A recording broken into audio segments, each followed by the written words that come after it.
question for them. It is 3 years, going to 4 from the time they were elected into office.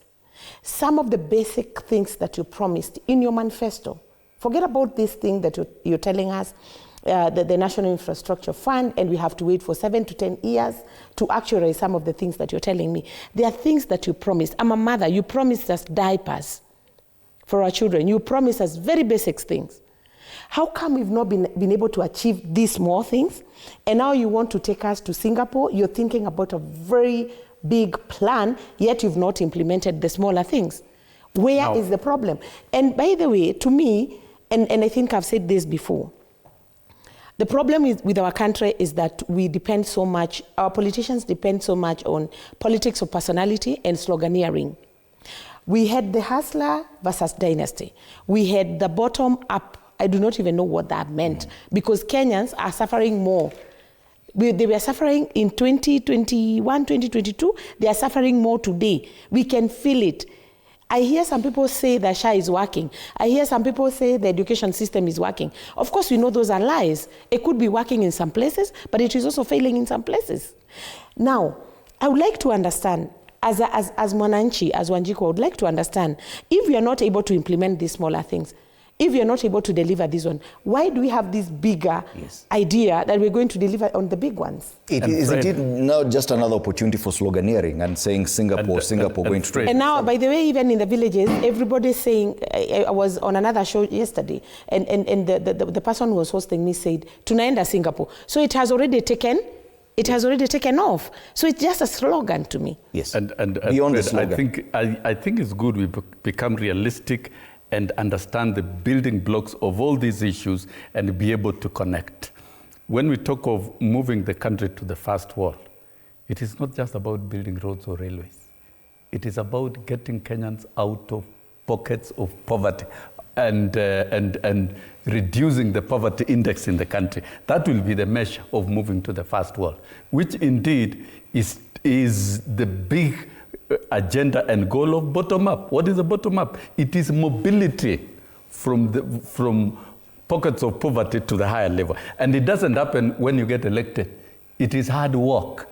It is a framework for action, for implementing the plan in place. And when I talk about infrastructure, for example, the work to be done under 10 years is what could have been done for 70 years, because the means of any development is quality infrastructure.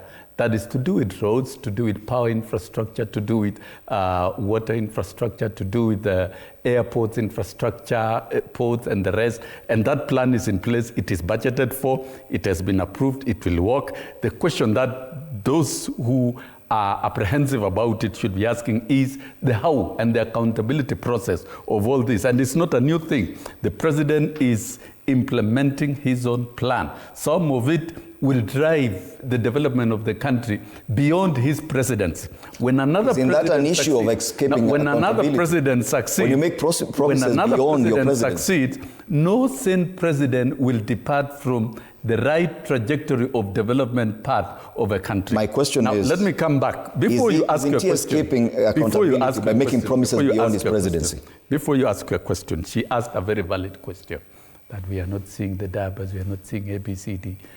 Let me take you slowly. Is there progress in agriculture? It may not be 100%. Subsidized fertilizers have been implemented, the programs, and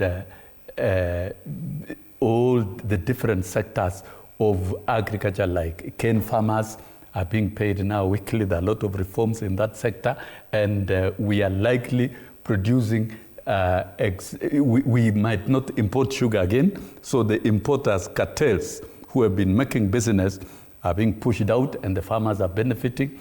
The dairy industry, coffee industry. You keep talking about the same things every time. There's a lot of work. No. Those are important things to talk about because it affects the common man. It's the income of the housing. No. What you're trying to address here is different. Is there progress in the housing? Yes, there are over 170 construction sites. Allow me. Today, some Kenyans will be moving to new housing. Don't disrupt. Allow me to. No. You keep talking about the same thing every time we have a show here. Agriculture. Information.